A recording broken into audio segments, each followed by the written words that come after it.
Hello everyone, welcome back to my channel Ravi sir physics. Class 12 chapter second current electricity का आज एक नया lecture third हम लोग लेकर के आए हैं और इसमें हम इस चैप्टर थर्ड के कुछ टॉपिक कंप्लीट करने वाले हैं। सबसे पहला हमारा टॉपिक रहेगा कॉम्बिनेशन ऑफ रजिस्टर्स। तो इससे पहले हम लोगों ने दो लेक्चर इस चैप्टर के कंप्लीट किए हैं, लेक्चर फर्स्ट और लेक्चर सेकंड, जिसमें चैप्टर थर्ड का कई एक टॉपिक हम लोगों ने कवर किए हैं। तो लेक्चर सेकंड में रजिस्टर को हम लोगों ने डिस्कस किया था। रजिस्टर एक ऐसी डिवाइस होती है जिसमें रजिस्टेंस प्रॉपर्टी प्रेजेंट होती है। उस डिवाइस को हम रजिस्टर बोलते हैं या उस इंस्ट्रूमेंट को या इस मटेरियल को रजिस्टर के नाम से जाना जाता है। और लेक्चर सेकंड में पूरा का कंप्लीटली हमने रजिस्टर को डिस्कस किया था। आज हम लोग रजिस्टर का कॉम्बिनेशन यहाँ पर करने वाले हैं। रजिस्टर मैंने आपको अभी बताया कि एक ऐसी डिवाइस जिसमें रजिस्टेंस प्रॉपर्टी प्रेजेंट होती है, उसी को हम रजिस्टर बोलते हैं।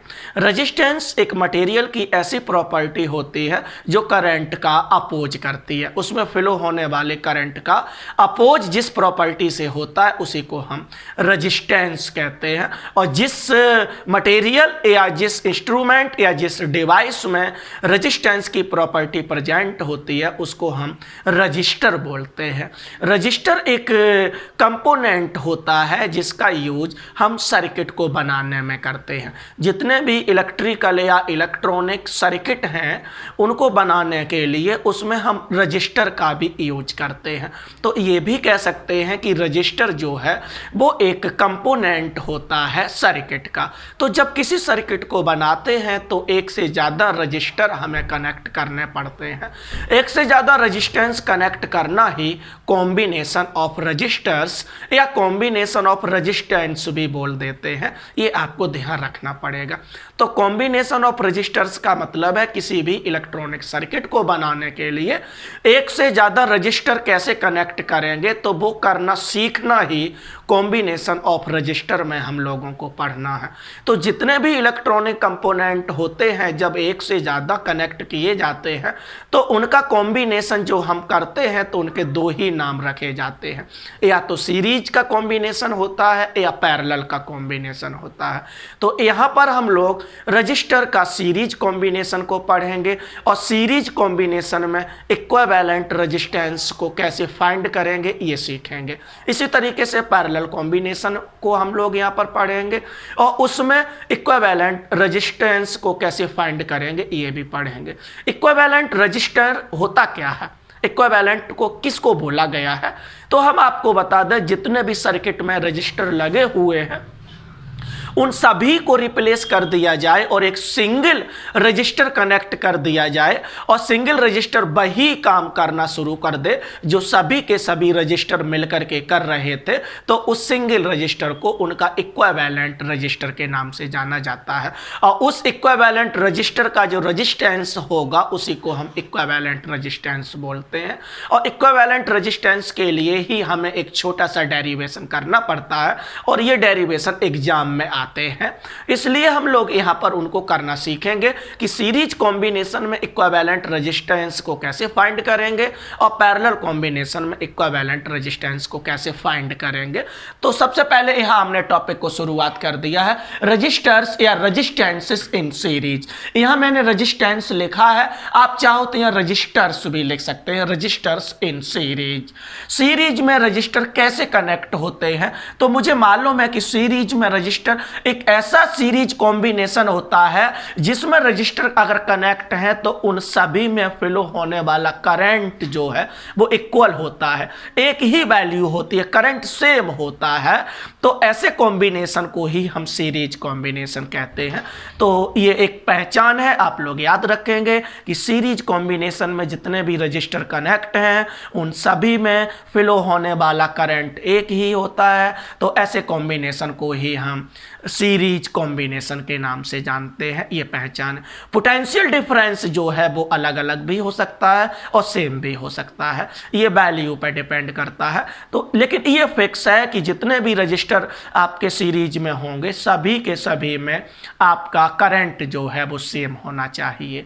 तो यहाँ हमने 3 रजिस्टर जिनका रजिस्टेंस R1, R2, R3 है और इनको इस तरीके से कनेक्ट किया गया है कि सभी में फ्लो होने वाला करंट एक ही है। इसका मतलब है ये तीनों के तीनों रजिस्टर जो हैं वो सीरीज में कनेक्ट हैं। ये एक तरीके से वायर, ये लाइन जो मैंने की है वो कनेक्टिंग वायर है। और वायर से देखो तो एक ही वायर आपका कनेक्ट है, तो जब एक ही वायर कनेक्ट है तो ना तो चार्ज या करंट डिवाइड नहीं होगा। तो जितना करंट आपका R1 में होगा उतना ही करंट R2 में जाएगा और उतना ही करंट R3 में जाएगा। इसलिए हम कह सकते हैं कि ये जो कॉम्बिनेशन यहाँ दिखाया गया है ये सीरीज कॉम्बिनेशन है, ध्यान रखना है।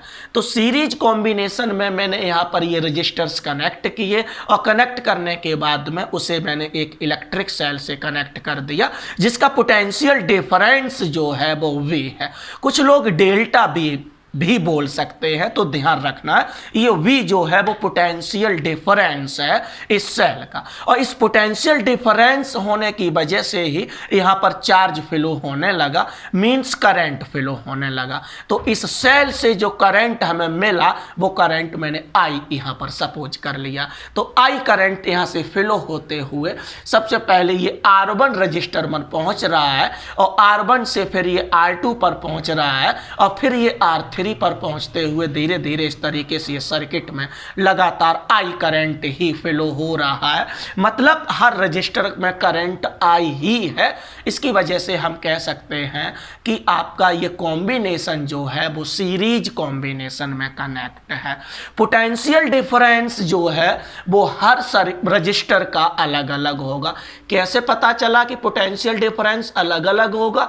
तो मैंने यहाँ पर ओम्स लॉ का यूज कर दिया।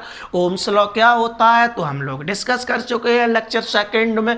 V = IR होता है। तो यह सीरीज में मुझे मालूम है कि I की वैल्यू हर रजिस्टर में एक ही है, लेकिन हर रजिस्टर का रजिस्टेंस अलग अलग है। तो यहाँ पर आप देखेंगे कि हर रजिस्टर का पोटेंशियल डिफरेंस है जो अलग अलग होगा। तो इसकी वजह से मैंने यहाँ पर R1 का पोटेंशियल डिफरेंस V1, R2 का पोटेंशियल डिफरेंस V2 और R3 का पोटेंशियल डिफरेंस जो है वो V3 यहाँ पर लिया गया है। पोटेंशियल डिफरेंस अलग अलग है तो मैंने इसी को कैलकुलेट किया। कितना पोटेंशियल डिफरेंस यहाँ पर क्रिएट हुआ होगा, डेवलप हुआ होगा, तो ओम्स लॉ मैंने यहाँ पर लगा दिया। फ्रॉम ओम्स लॉ V = देखो यहाँ लिखा हुआ IR, वो मैंने लगा दिया। तो V1 = IR1, इसी तरीके से V2 = IR2, V3 = IR3 हो जाएगा।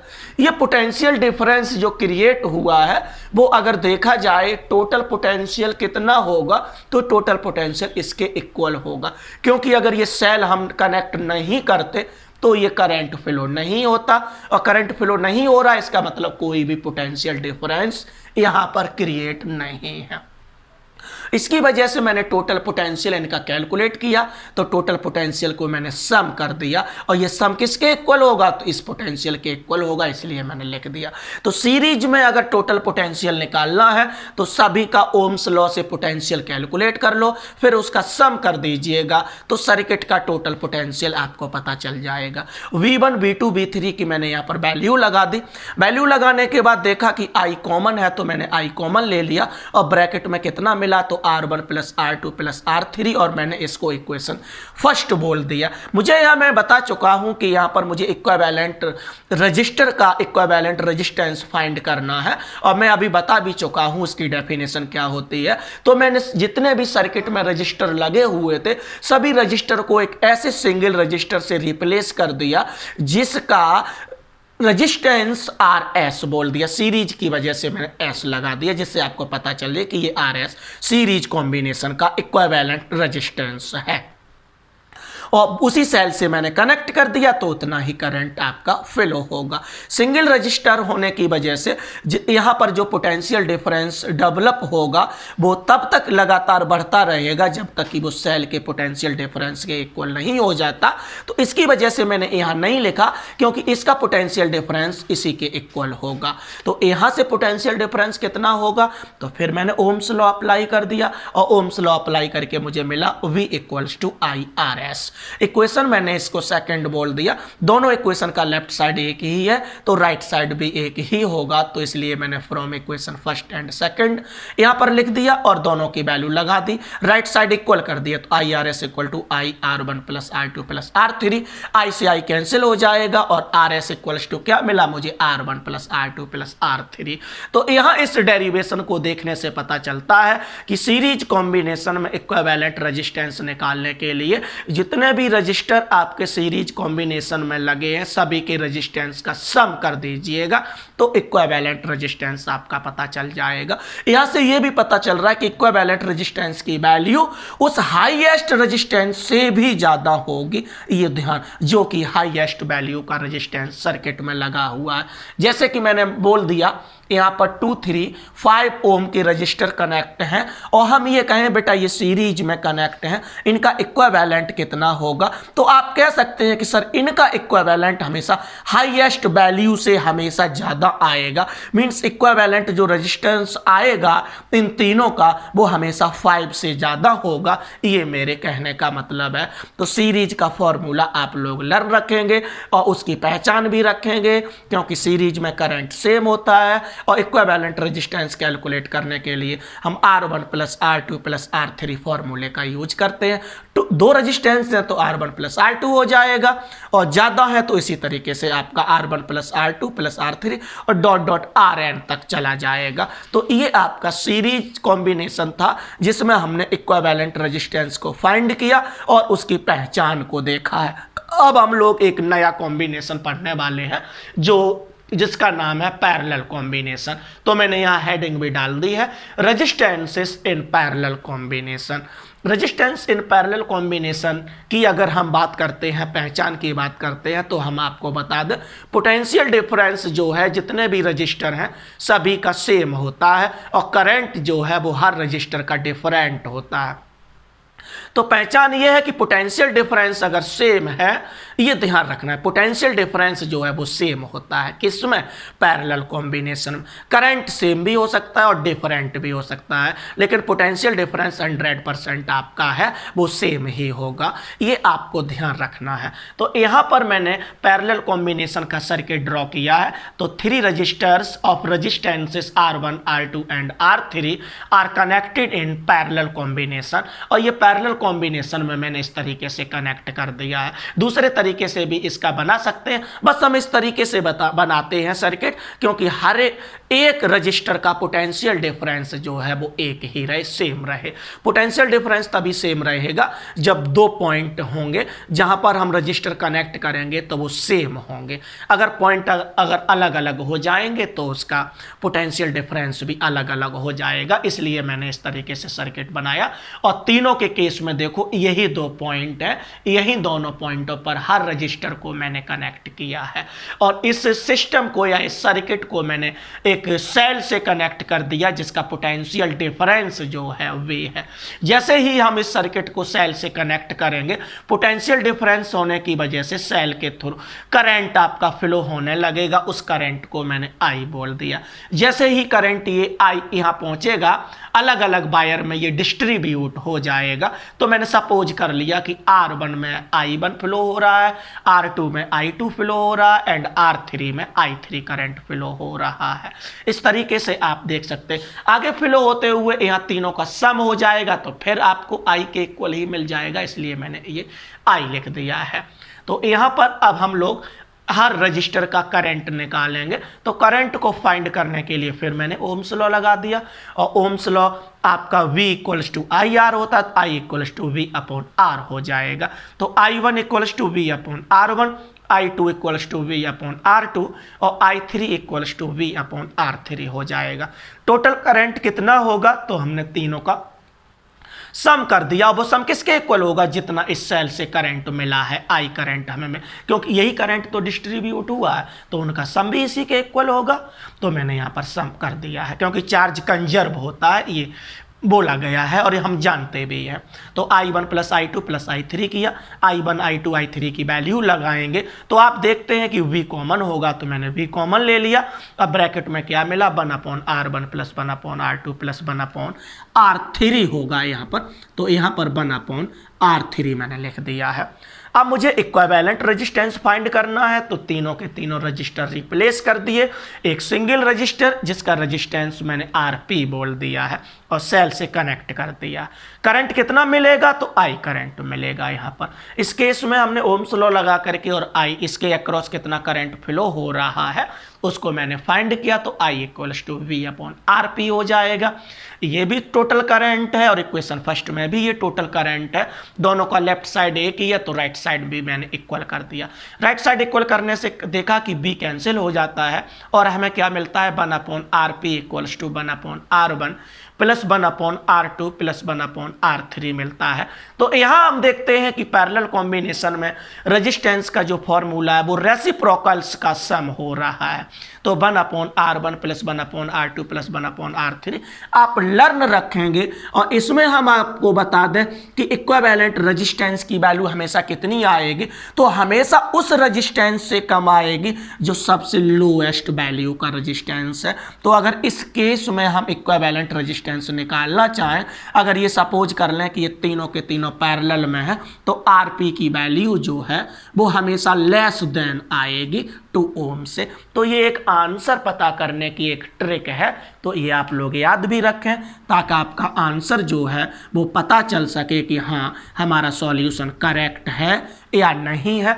इस तरीके से दोनों कॉम्बिनेशन को हमने यहाँ पर डिस्कस किया। हालांकि ये बोर्ड एग्जाम में बहुत ही कम पूछा जाता है, फिर भी आपका सिलेबस में शामिल है तो आप लोग इनको डेरिवेशन को करना सीख लो, इनकी पहचान सीख लो, क्योंकि जब पहचान आपको पता होगी तभी आप सर्किट को सॉल्व कर पाएंगे। आगे हम लोग न्यूमेरिकल बाद में करेंगे इन दोनों कॉम्बिनेशन से रिलेटेड। अभी हम लोग नए टॉपिक की शुरुआत करते हैं, तो आप इसका स्क्रीनशॉट ले लीजिएगा, तब हम लोग आगे बढ़ते हैं। अब हम लोग पढ़ने वाले हैं एक नया टॉपिक। कॉम्बिनेशन कंप्लीट किया है, सिलेबस में टॉपिक है उन्हीं को कवर कर रहे हैं। हालांकि बोर्ड एग्जाम के लिए बहुत ज़्यादा इम्पोर्टेंट नहीं है, लेकिन मैंने आपको पहले ही बता दिया है कि जितने भी टॉपिक हमारे सिलेबस में होंगे वो हम सब करेंगे कंप्लीट। 12th क्लास के सिलेबस में जो भी आपके टॉपिक शामिल हैं उन सभी को कवर करेंगे। उसके साथ साथ ये भी आपको बताते चलेंगे कि कौन सा टॉपिक कम इम्पोर्टेंट है, कौन सा टॉपिक ज़्यादा इम्पोर्टेंट है। ज़्यादा इम्पोर्टेंट टॉपिक है उसको आप हाईलाइट कर लें और उसको ज़्यादा फोकस करना है। हालांकि क्वेश्चन सभी से ही कुछ ना कुछ आ जाता है, इसलिए जो भी सिलेबस आपका शामिल है उसको आप पूरा करने की कोशिश करें। नया टॉपिक है हीटिंग इफेक्ट ऑफ करंट। सबसे पहले हम ये बता दें कि ये जूल ने दिया है, तो इसको हम joules law heating effect of current भी बोलते हैं। जूल ने एक्सपेरिमेंट करने के बाद, थॉमस जूल, आप लोगों ने थर्मोडायनामिक्स में नाम सुना होगा, ये फिजिसिस्ट थे। तो जूल ने ये देखा कि जब किसी वायर के थ्रू लगातार करंट फ्लो होता रहता है तो वायर हॉट हो जाता है। वायर हॉट होने का मतलब है कि वायर में करंट की वजह से हीट प्रोड्यूस हो जाती है, और उस हीट प्रोड्यूस होने को ही हीटिंग इफेक्ट ऑफ करंट के नाम से जाना जाता है। तो इसका मीन्स क्या है वो मैंने यहाँ लिख भी दिया है, current flowing through a resistor, क्योंकि वायर का रजिस्टर होगा इसलिए रजिस्टर लिखा है। Resistor heat produces in it is called heating effect of current. तो ये आप लोग नोट कर लेंगे। हीटिंग इफेक्ट का मतलब क्या है वो मैं आपको बता चुके हैं। अब बात करते हैं कि ऐसा क्यों होता, क्या हो जाता है कि जब करंट फ्लो होने से वायर हॉट हो जाता है। तो कॉज मुझे यहाँ पर बताना है, cause heating effect of current का कॉज क्या होगा। और मैंने आपको बता दिया कि ये सब बताने का काम जूल ने किया है, तो इसलिए मैंने यहाँ पर जूल्स लॉ लिख दिया है। तो जूल्स लॉ आपका यहीं से शुरुआत हो जाती है। तो आप चाहो तो इसे यहाँ लिख देना, पहले जूल्स लॉ लिख देना, फिर ये लिख देना, या यहाँ लिख दो, कोई फर्क नहीं पड़ता है। हम बात करने वाले हैं कॉज की, कि कॉज क्या होगा। कॉज आपको समझाने की कोशिश करते हैं। तो प्यारे बच्चों, सभी ध्यान से कॉज ऑफ हीट को समझेंगे। मैंने यहाँ पर एक मेटल का वायर ले लिया, कंडक्टिंग वायर, और वायर कंडक्टर है, तो कंडक्टर में हमें मालूम है कि फ्री इलेक्ट्रॉन्स प्रेजेंट होते हैं, उसके साथ साथ आयंस प्रेजेंट होते हैं। तो इलेक्ट्रॉन को मैंने नेगेटिव साइन लगा करके इस तरीके से दिखा दिया, और आयंस जो हैं उनको पॉजिटिव साइन लगा करके मैंने यहाँ पर रिप्रेजेंट कर दिया है। तो कंडक्टर में फ्री इलेक्ट्रॉन्स होते हैं और आयंस होते हैं। आयंस में कैटायंस आपके प्रेजेंट होते हैं। जैसे ही कंडक्टर को अक्रॉस पोटेंशियल डिफरेंस क्रिएट किया जाता है। पोटेंशियल डिफरेंस कब क्रिएट होता है? जब इलेक्ट्रिक सेल लगा देते हैं, या ये कहो कि इलेक्ट्रिक फील्ड में इसको रख देते हैं। जैसे पोटेंशियल डिफरेंस इसके अक्रॉस क्रिएट हो जाता है, या हम कहें कि ये कंडक्टर को इलेक्ट्रिक फील्ड में रख देते हैं, फ्री इलेक्ट्रॉन्स जो हैं उन पर इलेक्ट्रिक फील्ड की वजह से एक फोर्स अप्लाई हो जाता है, जिसकी वजह से इलेक्ट्रॉन जो हैं वो एसेलरेट हो जाते हैं। जब ये एसेलरेट होकर के भागना शुरू करते हैं, तो रास्ते में ये आयंस प्रेजेंट होने की वजह से ये आयंस के साथ कोलिजन करते हैं और आयंस के साथ टक्कर मारते हैं। तो जब ये टक्कर मारते हैं तो अपनी काइनेटिक एनर्जी जो है वो आयन को ट्रांसफर कर देते हैं, और आयन को जैसे ही एनर्जी ट्रांसफर होती है, आयन जो है वो वाइब्रेट करना शुरू कर देता है। वाइब्रेट होना मतलब अपना इतना हैवी होता है कि वो पोजीशन नहीं बदल पाता है, बल्कि अपनी पोजीशन के अबाउट में वाइब्रेट होना शुरू कर देता है, और ऐसा ही चलता रहता है। इसका मतलब ये है कि फ्री इलेक्ट्रॉन की काइनेटिक एनर्जी जो है वो आयंस को मिल जाती है, और आयंस को जब काइनेटिक एनर्जी मिल जाती है, और काइनेटिक एनर्जी जो है वो टेम्परेचर पर डिपेंड करती है, मींस वायर का टेम्परेचर जो है वो इंक्रीज होने लगता है। तो क्या कॉज है? Transfer of kinetic energy of free electrons to the ions. Ions को काइनेटिक एनर्जी के ट्रांसफर होने की वजह से ही वायर में हीट प्रोड्यूस हो जाती है। इसका मतलब है कि कोलिजन भी बोल सकते हैं कि due to collision between free electrons and ions. तो आपको कॉज समझ में आ गया होगा। अब हम बात करते हैं कि जो हीट प्रोड्यूस होती है किसी रजिस्टर के अक्रॉस या रजिस्टर में, उसका मैथमेटिकल एक्सप्रेशन कैसे फाइंड करेंगे। तो उसको फाइंड करने के लिए यहाँ मैंने एक रजिस्टर ले लिया, और उस रजिस्टर का पोटेंशियल डिफरेंस क्रिएट करने के लिए मैंने इलेक्ट्रिक सेल से उस रजिस्टर को कनेक्ट कर दिया, और पोटेंशियल डिफरेंस की वजह से उस रजिस्टर में आई करंट फ्लो होने लगा। जैसे ही आई करंट फ्लो होगा, वायर में हीट प्रोड्यूस हो जाएगी। उस हीट को हमें कैलकुलेट करना है। तो अभी मैंने आपसे कहा था हीट किसकी वजह से प्रोड्यूस होती है? Transfer of kinetic energy.